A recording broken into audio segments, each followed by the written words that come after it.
November 5, 2016. 11 November 5 is the day when Britons everywhere set fire to things and let things off. But why?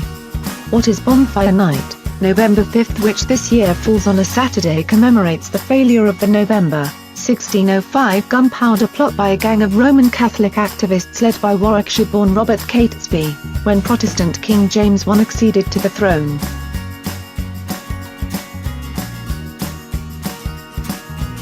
English Catholics had hoped that the persecution they had felt for over 45 years under Queen Elizabeth I would finally end, and they would be granted the freedom to practice their religion. When this didn't transpire, a group of conspirators resolved to assassinate the king and his ministers by blowing up the Palace of Westminster during the state opening of Parliament.